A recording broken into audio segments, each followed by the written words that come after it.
Witam Was w trzecim odcinku podcastu Odgłosy Sztuki. Na pewno wiecie, że istnieją różne typy instytucji publicznych prezentujących sztukę współczesną. Zaczynając od dużych graczy, którymi są muzea, poprzez galerie i biura wystaw artystycznych, kończąc na domach i centrach kultury. Oprócz tego funkcjonują także prywatne podmioty i fundacje. Czym się od siebie różnią, jaką mają misję i funkcję? O tym porozmawiam dzisiaj z moją gościnią, Katarzyną Jagodzińską. Spotykamy się w Towarzystwie Miłośników Historii i Zabytków Krakowa. Katarzyna Jagodzińska jest muzeolożką, menadżerką kultury, kuratorką i dziennikarką kulturalną. Pracuje w Instytucie Studiów Europejskich na Uniwersytecie Jagiellońskim. Oprócz tego jest dyrektorką do spraw programowych w Muzeum Zabawek, kierowniczką Europa Nostra Heritage Hub oraz rzeczniczką prasową Towarzystwa Miłośników Historii i Zabytków Krakowa. W tym budynku się właśnie dzisiaj znajdujemy. Od 2005 roku przez 15 lat była związana z Międzynarodowym Centrum Kultury w Krakowie. Jest autorką 4 publikacji o muzeach. Właśnie w przygotowaniu jest kolejna książka zatytułowana Partycypacja i postmuzeum. Kasiu, cieszę się bardzo na naszą dzisiejszą rozmowę. Dzień dobry, bardzo serdecznie dziękuję za zaproszenie i również bardzo się cieszę. Pomyślałam, że na początek, na takie rozgrzanie porozmawiamy sobie o tym, jakie ty widzisz instytucje sztuki współczesnej, jakie typy ty byś wyróżniła. Na pewno mamy, tak jak wspomniałaś, dużych graczy, czyli mamy Muzea Sztuki Współczesnej, ale też sztuką współczesną bardzo często zajmują się inne typy muzeów. Muzeum na przykład Śląskie, które ma bardzo też ważny dział związany ze sztuką nowoczesną i współczesną, czy Muzeum Historii Żydów Polskich Polin, wobec czego muzea. Mamy centra sztuki współczesnej i duże publiczne galerie, które sztukę współczesną wystawiają. Mamy galerie komercyjne i mamy szereg różnych innych typów podmiotów, które zajmują się sztuką współczesną w bardzo wielu wymiarach, bo to jest i wystawiennictwo, i badania, i edukacja, i różne programy publiczne. Zatem z jednej strony mamy publiczne instytucje, z drugiej strony mamy podmioty prywatne bądź organizacje pozarządowe. No i sztukę współczesną, którą się kolekcjonuje i pokazuje. Ja chciałabym może zapytać, czy uważasz, że te typy instytucji sztuki współczesnej są uniwersalne? To znaczy, czy gdziekolwiek nie pojedziemy na świecie, w Europie, odnajdziemy podobne typy instytucji, czy tutaj mówimy tylko i wyłącznie o polskim krajobrazie? No zdecydowanie jest to typ uniwersalny. Oczywiście w każdym miejscu istnieje lokalna specyfika. To dotyczy przede wszystkim kwestii finansowania, bo w Polsce, w naszej części Europy przede wszystkim dominują publiczne instytucje. Instytucji prywatnych jest dużo mniej. Kiedy badałam krajobraz instytucji sztuki współczesnej w Europie Środkowej, to zdecydowanie w Polsce, również na tle naszych sąsiadów, tych instytucji było mniej. Więc jeśli chodzi o typ finansowania, natomiast wciąż jest to typ muzeum, typ centrum sztuki, typ galerii, wobec czego może je różnić finansowanie, Tak. prywatne czy publiczne, ale wciąż typ pozostaje ten sam. Czyli muzeum, które ze swojej definicji oparte jest na kolekcji sztuki oraz szereg innych typów instytucji, które tej kolekcji nie posiadają bądź nie muszą jej posiadać. W każdym razie nie są zobowiązane do prezentowania kolekcji. No bo właśnie może byśmy sobie chwilę porozmawiały o tym głównym graczu, czyli o muzeum. To jest zagadnienie, którym i ty, i ja się zajmujemy i w teorii, i w praktyce, do czego jeszcze dojdziemy. Co wyróżnia muzeum na tle pozostałych podmiotów czy instytucji publicznych? No właśnie kolekcja. Na kolekcji buduje się muzeum. Muzeum jest zobowiązane do tego, aby kolekcją się opiekować, aby ją konserwować, aby również pozyskiwać nowe obiekty do kolekcji, badać ją, wystawiać, prezentować w formule stałej, chociaż też od formuły stałej się bardzo często odchodzi na rzecz rotacyjnego sposobu pokazywania kolekcji, ale niemniej ta kolekcja powinna być w ruchu, Tak. powinna być udostępniona.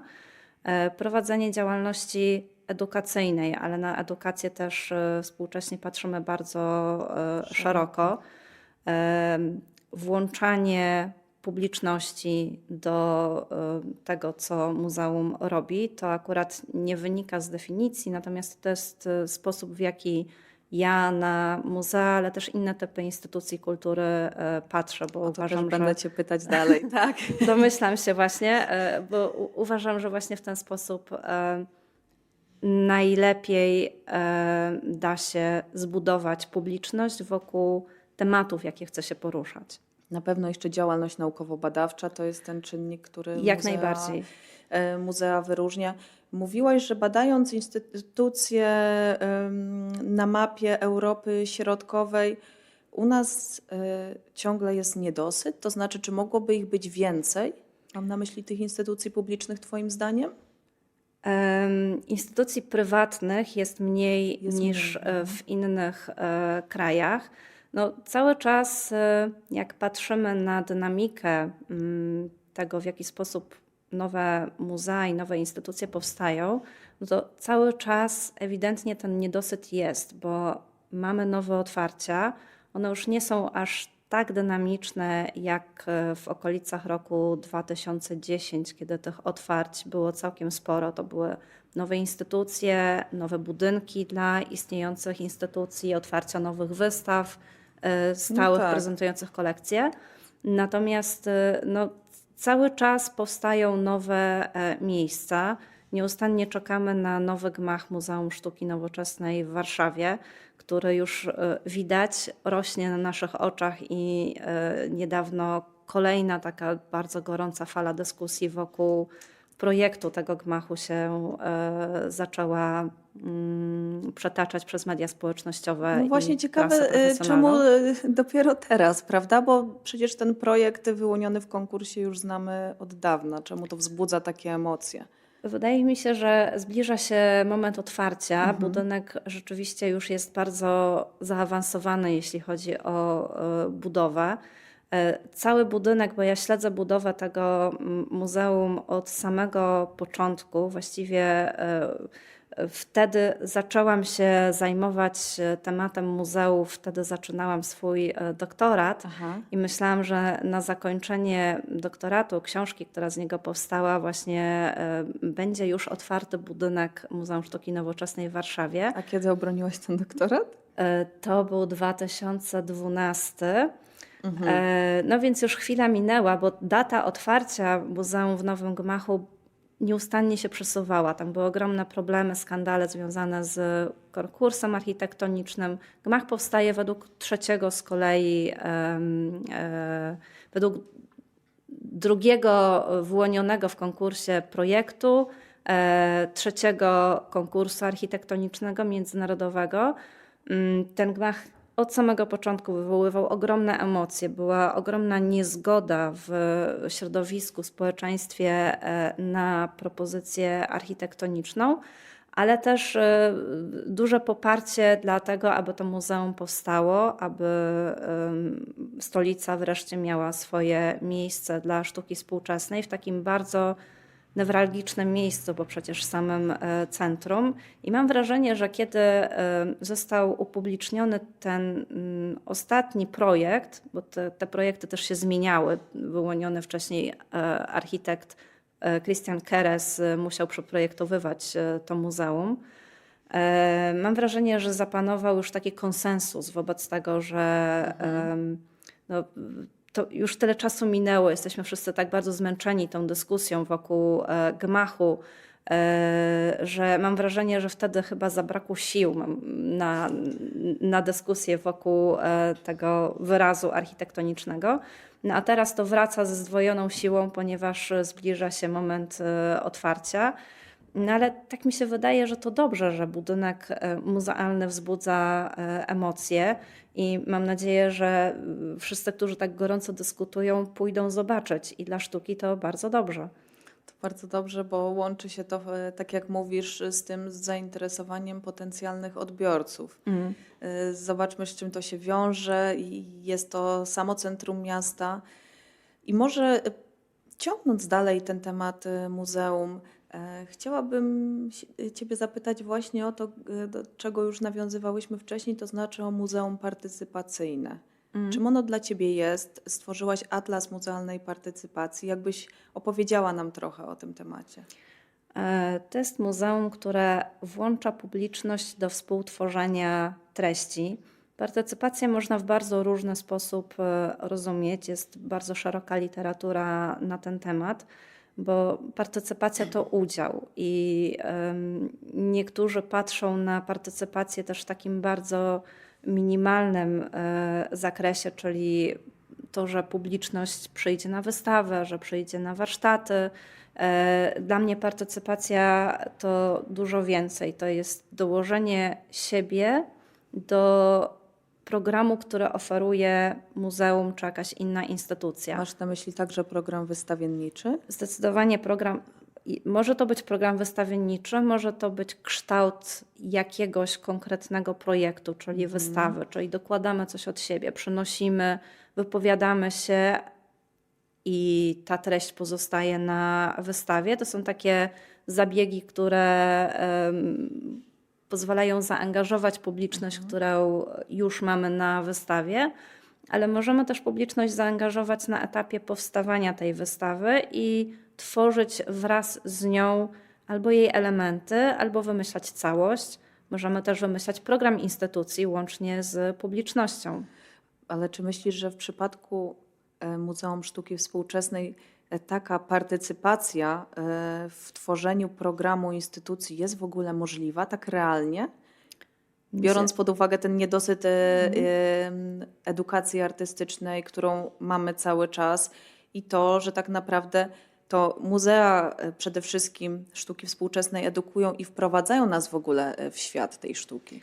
Mnie się wydaje, że współtworzenie programu jest możliwe zawsze i wszędzie i warto po takie narzędzia sięgać. Nie mówię, że nieustannie i że na tym wyłącznie miałaby się opierać działalność muzeum, ale co jakiś czas warto jest stworzyć coś razem z publicznością, dla której kuratorzy przygotowują wystawy. Bo tak naprawdę skąd wiemy, że akurat to publiczność chciałaby oglądać? Skąd wiemy, że trafiamy, że wykorzystujemy właściwe narzędzia, że mówimy właściwym językiem? Wydaje mi się, że tutaj też chodzi o to, że często publiczność, nie znając sztuki współczesnej, musi, przynajmniej jest taka praktyka, zdaje się na instytucję, która właśnie rozeznaje cały krajobraz i przedstawia te, w przypadku muzeum, najważniejsze zjawiska, z którymi mamy do czynienia we współczesności. Pytanie, na ile publiczność jest w stanie te zjawiska wyróżnić i zdecydować faktycznie, co byłoby tutaj tym najciekawszym? Czy w ogóle może powinniśmy zmienić ten typ podejścia? Ja bym nie deprecjonowała tutaj możliwości i gotowości, otwartości też publiczności do pracy czy współpracy, bo uważam, że każdy z nas jest ekspertem, profesjonalistą w jakiejś dziedzinie. Dokładnie. I w momencie, kiedy też sztuka współczesna podejmuje tak różne tematy, włącza się do debaty publicznej właściwie na wszystkich możliwych polach, bo to jest i polityka, i sprawy społeczne, i ekonomia. No właściwie wszystko, co nas otacza, odzwierciedleniem tego bardzo często jest sztuka. I wśród zespołu muzealnego nigdy nie ma osób, które znają się na wszystkim. Ja tak z obserwacji bardzo często dostrzegam, że w muzeach na przykład historycznych mamy niemalże samych historyków, historycy sztuki, etnografowie, ale na przykład brakuje socjologów. W muzeach sztuki współczesnej no to mamy historyków Historyków sztuki, sztuki. właściwie zapewne przede wszystkim, ale brakuje też specjalistów z innych profesji, którzy mogliby wzbogacić sposób patrzenia na kolekcję, na pracę, zbudować kontekst. Zbudować kontekst w temacie, jaki chcemy poruszać, bo w momencie, kiedy mówimy o kwestiach politycznych, no to być może politolog z kręgu publiczności, którą moglibyśmy włączyć do tworzenia wystawy, byłby bardzo wtedy przydatny i on w tym momencie posiada te kompetencje, których nie posiada zespół kuratorski. Zgadzam się, bo wydaje mi się, że tutaj ten istotny wątek to jest przede wszystkim wprowadzenie tej interdyscyplinarności w takim bardzo szerokim rozumieniu, ale także poprzez takie zaproszenie do współpracy ten krajobraz muzealny można by w dużej mierze bardzo urozmaicić. To znaczy specjaliści w danej dziedzinie też często wiedzą, w jak najprostszy sposób można dane złożone na przykład zjawisko przybliżyć widowni. Oczywiście to wymaga na pewno dużo dłuższych przygotowań i pracy nad każdym z projektów. Partycypacja zawsze wymaga więcej pracy niż przygotowanie projektu samodzielnie, bo trzeba zebrać osoby, z którymi chcemy pracować, musimy dać im przestrzeń do wypowiedzi, musimy pogodzić różne wątki, bo w grupie bardzo często jest tak, że pojawia się wiele pomysłów, każdy chce coś innego i trzeba przynajmniej spróbować sprawić, aby te różne wątki, osoby, które angażujemy do współpracy, były obecne w projekcie, który realizujemy. Więc jest to czasochłonne, jest to energochłonne, ale wydaje mi się, że efekt jest tego wart, że warto jest czasami, jak mówię, nie zawsze, ale czasami spojrzeć albo czyimiś oczami z zewnątrz, albo wspólnie z tymi innymi osobami na problem, który na wystawie chcemy rozwiązać. I to się tyczy nie tylko Muzeów Sztuki Współczesnej, ale w ogóle, tak mi się wydaje, całej działalności kulturalnej, innych typów muzeów, ale też innych typów instytucji, bo jest bardzo wiele instytucji, w ogóle przenikają się muzea, centra sztuki, biblioteki, archiwa, centra multimedialne, filharmonie, Te granice wszystko. między tymi definicjami się tak naprawdę zacierają i to dobrze. Tak jest, bo wszyscy zaczynają operować podobnymi narzędziami bądź wchodzić w pola innych, czyli Muzeum Sztuki będzie na przykład czerpało również z muzyki, również z literatury, biblioteka będzie chciała pokazać coś w postaci wystawy i mówić również językiem wizualnym, wobec czego partycypacja jest takim de facto narzędziem. To jest otwarcie się na coś nowego i uświadomienie sobie, że nie tylko my mamy kompetencje, jesteśmy profesjonalistami, ale na zewnątrz również są osoby, nasza publiczność to są osoby, które są profesjonalistami i one również krytykując, również w pozytywnym tego słowa znaczeniu, komentując nasze projekty, robią to właśnie z własnej perspektywy. Bycia lekarzem, bycia ekonomistą, bycia prawnikiem, więc te wątki też warto jest wprowadzić do wystawy, ale nie czytając i ucząc się, ale zapraszając tę osobę do współtworzenia.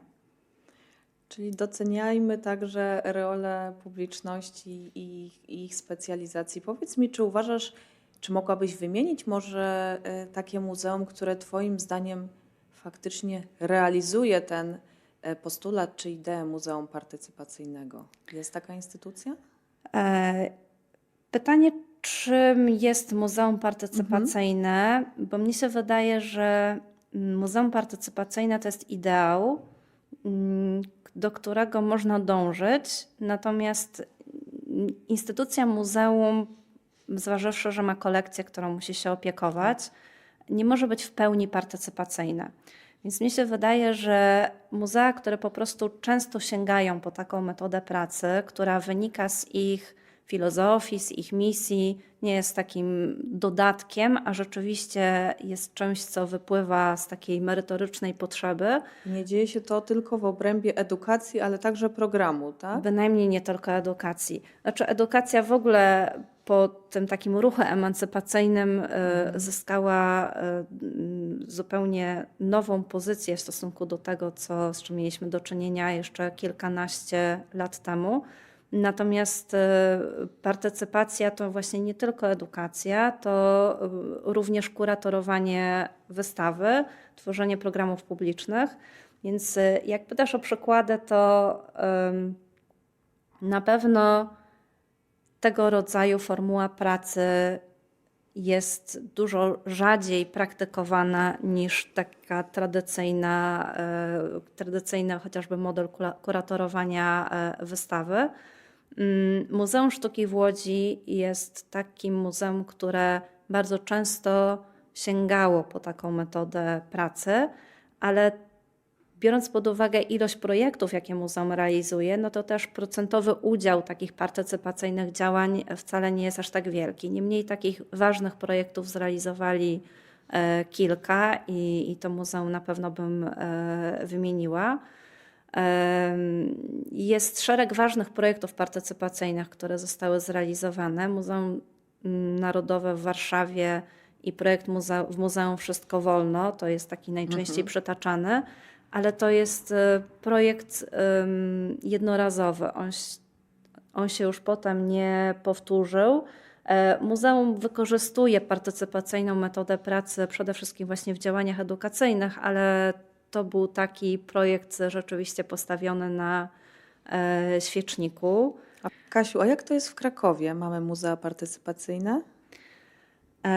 W Krakowie mamy Muzeum Podgórza, które jeżeli miałabym w ogóle użyć określenia muzeum partycypacyjne, to zdecydowanie odniosłabym je do Muzeum Podgórza, które współpracuje z lokalnymi społecznościami.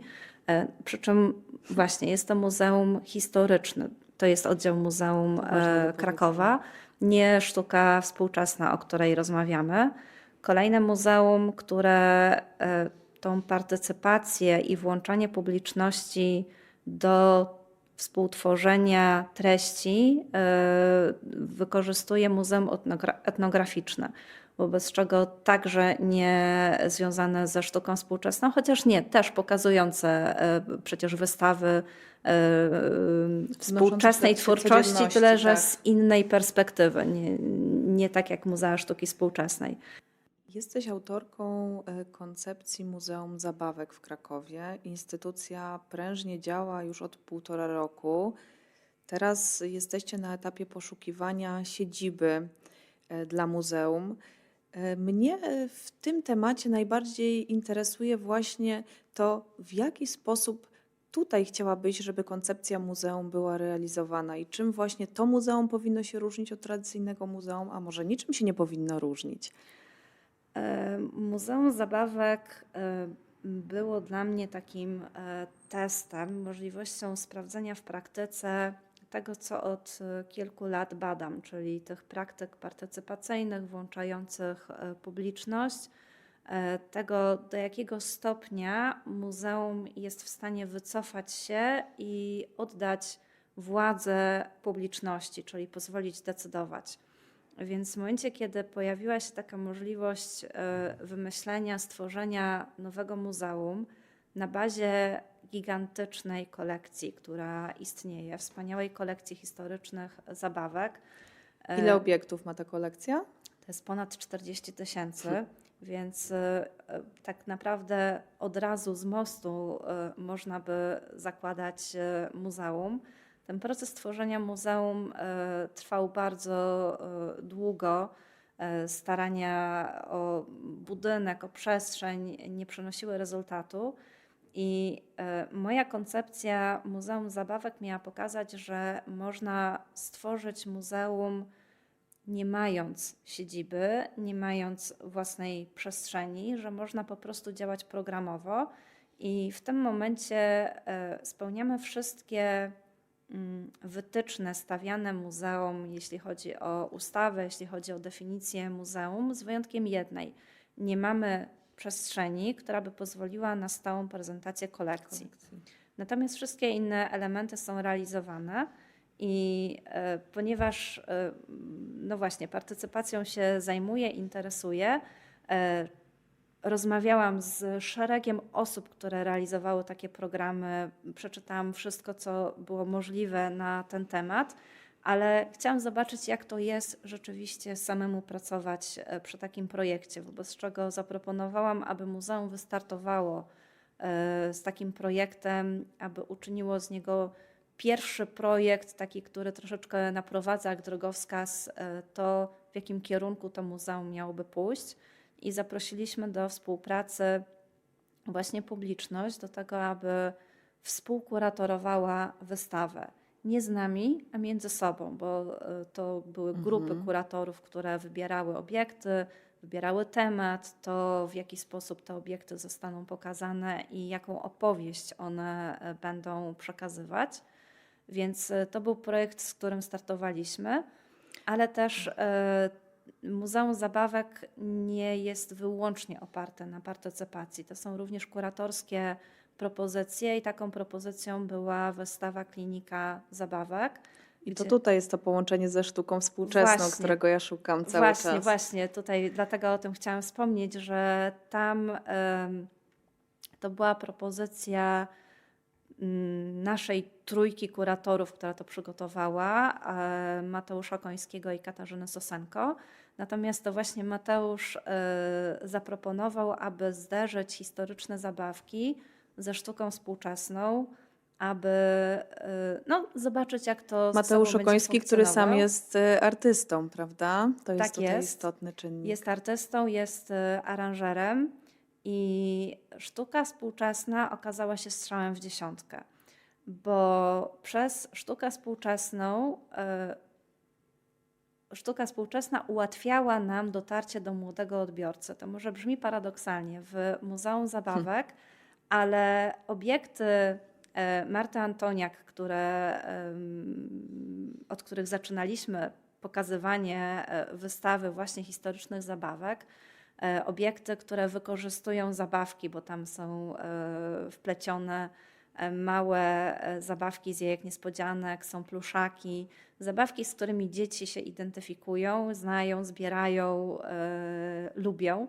Więc to było takie nasze wprowadzenie do tematu. Na tej wystawie rozmawialiśmy o recyklingu, o zero waste, o niewyrzucaniu, naprawianiu, więc sztuka współczesna okazała się świetnym takim przewodnikiem po idei wystawy i wprowadzeniem do sali, gdzie była prezentacja starych historycznych zabawek, gdzie też pokazywaliśmy je w różnym stanie, od bardzo zniszczonych, jeszcze nienaprawionych, niepoddanych konserwacji, naprawie, po pięknie odświeżone. I wydaje mi się, że sztuka współczesna powinna towarzyszyć Muzeum Zabawek od tej pory już zawsze czy często, bo pokazała Klinika Zabawek, że to jest właśnie świetny kierunek. Oby tak zwłaszcza było. Wśród młodych odbiorców. No pytanie moje już ostatnie będzie takie może trochę przewrotne, bo oczywiście wszyscy zabawki kojarzymy z dziećmi. Pytanie moje jest takie, czy faktycznie Muzeum Zabawek to jest muzeum, którego głównym odbiorcą są dzieci? Na pewno to jest główna grupa docelowa dzieci i rodziny naszej działalności. Natomiast my mamy kilka grup, do których adresujemy nasz przekaz i nie tylko dzieci, ale również dorośli w różnym wieku, również profesjonaliści. Sama witryna z zabawkami, bo to jest ten projekt partycypacyjny, o którym wspomniałam, że od niego muzeum wystartowało, pokazuje, że dzieci tam było mniej niż dorosłych. Zapisało się do roli kuratorów zgłosiło się wielu dorosłych nieposiadających dzieci, albo samodzielnie, albo w parach, natomiast rodzin z dziećmi wcale nie było najwięcej, co pokazuje, że o starych zabawkach właśnie dorośli, osoby w naszym wieku, osoby starsze myślą z sentymentem, przypominają sobie, jakimi zabawkami sami się bawili, albo jakie zabawki gdzieś były w domu, chcą poznać ich historię, więc zabawka to oczywiście przedmiot kojarzony przede wszystkim z dzieckiem, natomiast my w Muzeum Zabawek patrzymy na zabawkę w takim bardzo szerokim aspekcie. Zabawka jest sposobem do podjęcia różnych tematów debaty, współczesnej debaty publicznej. Takim punktem wyjścia Takim naprawdę. punktem wyjścia, tak jak w przypadku Muzeum Sztuki Współczesnej, które też To samo pomyślałam. podejmuje właśnie takie tematy uniwersalne, bardzo istotne, jak ekologia, migracje, tolerancja. To są tematy, które również w kolekcji zabawek są bardzo mocno zakorzenione i wokół nich, wokół tematów, nie wokół obiektów, tylko wokół tematów, przy pomocy obiektów właśnie chcemy te tematy poruszać, mówiąc do bardzo różnych grup, przy czym innym językiem z młodszymi, innym językiem ze starszymi, jeszcze innym z dorosłymi, jeszcze innym z profesjonalistami reprezentującymi bardzo konkretne grupy, bo to są i kolekcjonerzy, i studenci, i wiele innych. Oby się to wszystko udało już w docelowej siedzibie. Kasiu, dziękuję Ci za naszą rozmowę i za to, że podjęła się tego wyzwania przybliżenia trochę Twojej pracy, czyli połączenia pracy badawczej z praktyką kuratorską. Bardzo serdecznie dziękuję i zapraszam do śledzenia naszych projektów i naszych wydarzeń.